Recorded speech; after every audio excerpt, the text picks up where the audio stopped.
चलिए, तो अपना ये आ गया है पार्ट 1। इसके अंदर हम देखने वाले पार्ट 1 बेसिक टेक्निक्स। ये जो अपनी बेसिक टेक्निक्स है, क्या बेसिक टेक्निक्स है हम ये देखने वाले हैं इस वीडियो के अंदर।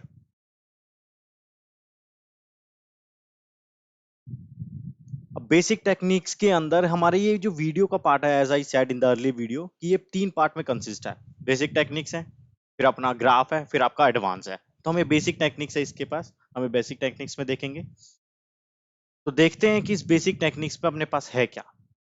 तो इस बुक का डिस्क्रिप्शन में मैं लिंक दे दूंगा, वहां से आप डाउनलोड कर लेना।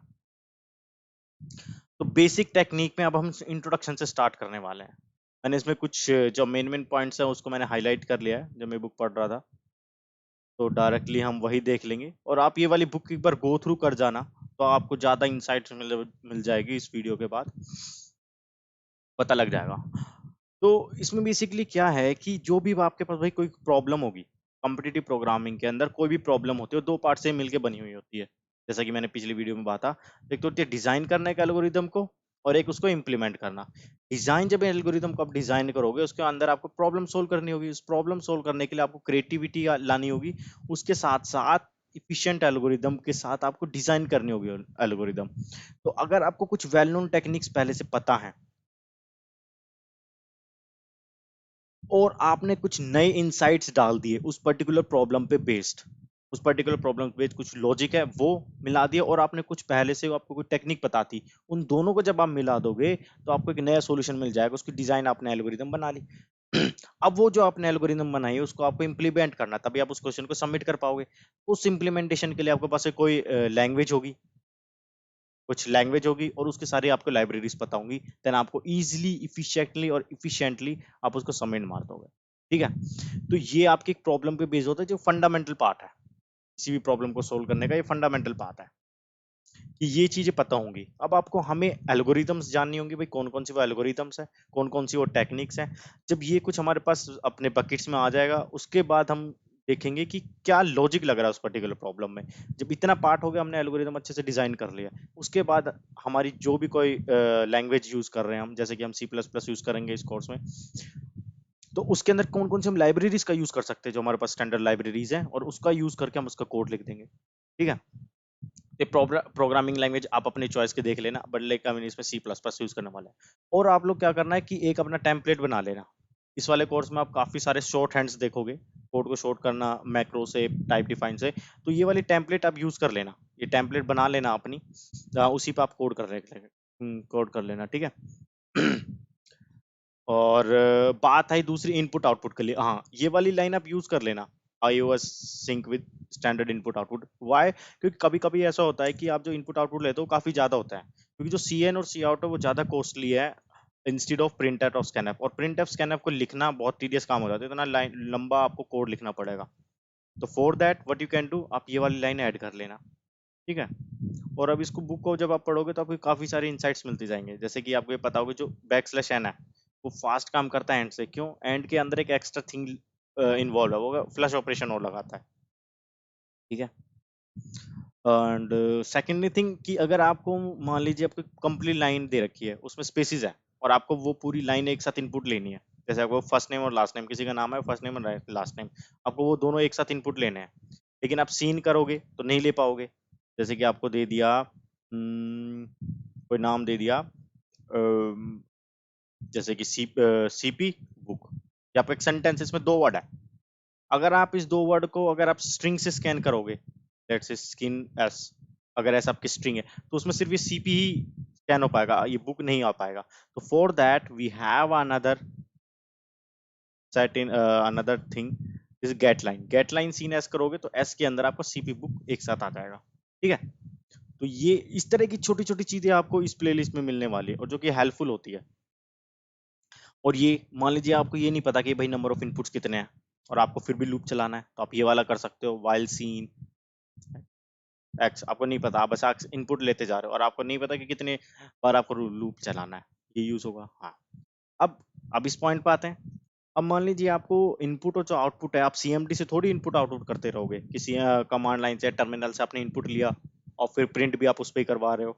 और कितनी बार आपने रंग रोंग आ गया फिर आप दोबारा से डाल रहे हो, तो बहुत ही टीडियस काम हो जाता है। इसके लिए आप क्या करना, ये वाली लाइन हम कोड में लिख लेंगे। इस तरह से लिखेंगे कि जैसे कि अपना इंट मेन है, इंट मेन है, इंट मेन डाला, उसके अंदर हम ये लाइन ऑफ कोड डाल देंगे, इसके अंदर यहाँ डाल दिया। उसके बाद इस वाले के बाद हम cn करना स्टार्ट कर देंगे, cn। तो ये क्या करेगा, ये हमारे टर्मिनल से नहीं लेके हमारी फाइल से इनपुट लेगा, जो ये वाली फाइल है यहाँ से इनपुट लेगा। और अगर हम जो सी आउट करेंगे x, वो सी आउट भी इस वाली फाइल में आउटपुट जाएगा, राइट ऑपरेशन स्टैंडर्ड आउटपुट। ठीक है, तो हम ये इसमें यूज कर लेंगे।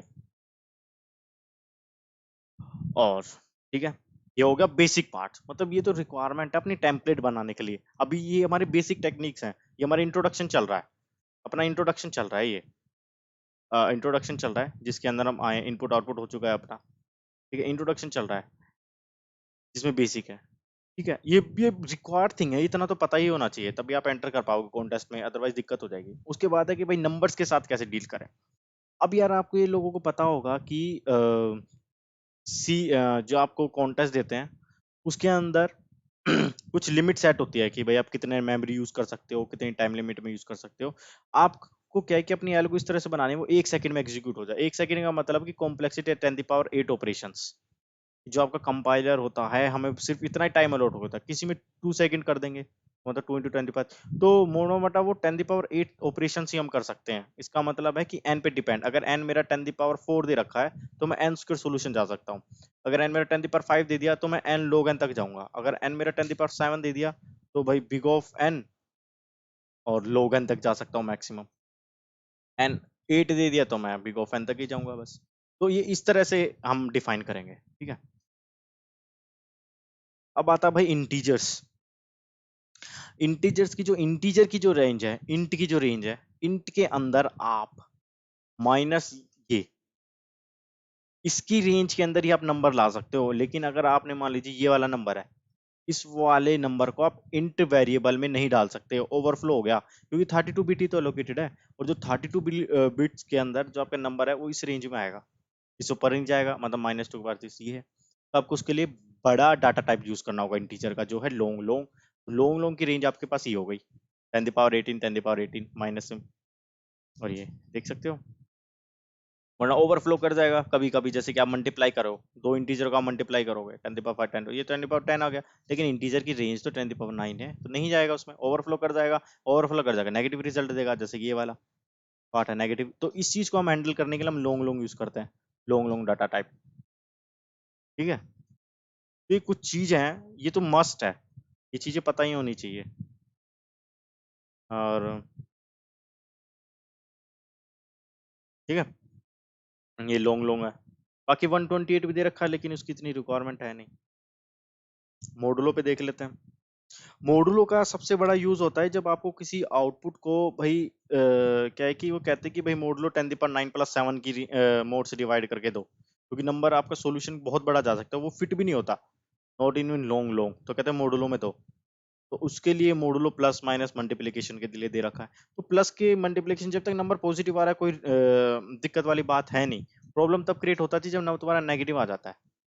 बच्चे हम ऐसे कर सकते हैं, अगर प्लस का मोड लेना है तो इस तरह से कर देंगे, A mode M plus B mode M, और सबका मोड ले लेंगे, ये तो कोई इशू नहीं है, ये डाल देंगे। इशू तब क्रिएट होता है भाई जब ये तुम्हारा नेगेटिव नंबर हो, मतलब नेगेटिव नंबर का अगर जब तुम्हें मोड लेना हो तब इशू क्रिएट आ जाता है, क्योंकि नेगेटिव नंबर का मोड किसी प्रोग्रामिंग लैंग्वेज 0 जाता है, तो तब दिक्कत आती है। तो उसके लिए सबसे बेस्ट पार्ट है कि नेगेटिव तब जाएगा जब तुम्हारा नेगेटिव है। तो ये ध्यान रखने वाली बात है, जब भी तुम सब्ट्रैक्शन कर रहे हो तो उसमें क्या करो, जिसके साथ भी तुम्हें मोड लेना है उसका प्लस कर दो m, जिसके साथ भी मोड लेना। लेट से कि b माइनस से नेगेटिव चला गया और आप m के साथ मोड ले रहे हो, है ना, तो भाई m उसमें ऐड कर दो, फिर मोड लो। तब वो क्या है कि नेगेटिव नंबर का जो आपका जो मोड लोगे वो सही जाएगा प्लस में डाल के। ठीक है, ये ध्यान रखना है, क्योंकि इसका बहुत बड़ा इशू क्रिएट हो जाता है, इशू क्रिएट हो जाता है इसका। और फ्लोटिंग पॉइंट नंबर्स का वही है कि रेंज दे रखी है कि 64 बिट तक जा सकती है। हाँ, और कॉन्टेस्ट में सबसे बड़ी बात ये आती है कि फ्लोटिंग पॉइंट नंबर से जब आप डील करोगे तो उसमें स्पेसिफाई कर देते हैं कि भाई आपका जो एरर है वो इतनी रेंज तक हो सकता है, मतलब 10 द पावर समथिंग दे देंगे बाई 5, 2 into 10 इतना अगर प्रिसीजन लॉस होगा, अगर इतना एरर आएगा इस रेंज में, अगर एरर आएगा तो हम अलाउ कर देंगे सॉल्यूशन को, अदरवाइज हम नहीं करेंगे।